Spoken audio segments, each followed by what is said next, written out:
সূৰুযমুখী ধাৰাবাহিকখনৰ আজি নিশা আহিবলগীয়া এপিছডৰ প্ৰমো মুকলি হৈছে। আজিৰ প্ৰমৰ প্ৰথম ভাগত আমি দেখিবলৈ পাইছোঁ শুনে কৈ আছিল, সহজ সৰল মানুহ এজনীৰ ভাল সুবিধা লৈছে আপুনি। বেলেগ কোনোবা হোৱা হ'লে এতিয়ালৈকে আপোনাক জেলত সোমালে হয়।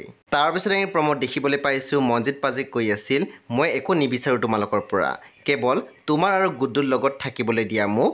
তেতিয়া মনজিৎ পাজি মাত দিছিল, বাছ তোমাৰ কথাত মই বিশ্বাস নকৰোঁ। তাৰপিছত আমি প্ৰমোদ দেখিবলৈ পাইছোঁ পুৱতিয়ে শেৱালিক কৈ আছিল, মোৰ কথা হুন্দাহঁতক লগাইছা আৰু এতিয়া কুলিৰ দৰে মিঠা মাত উলিয়াই দেখুৱাব নালাগে মোক। এনেকুৱা মন্থৰৰ হ'ব নাপায় দেই। তেতিয়া শেৱালিয়ে আচৰিত হৈ মাত দিছিল, কি? সেই বন্ধু বান্ধৱীসকল আজি নিশা 8 বজাত ৰং টিভিত আহিবলগীয়া সূৰুযমুখী ধাৰাবাহিকখন খুব বেছি ইণ্টাৰেষ্টিং হ'বলৈ গৈ আছে। সেই আপোনালোকে চাবলৈ একেবাৰে নাপাহৰিব।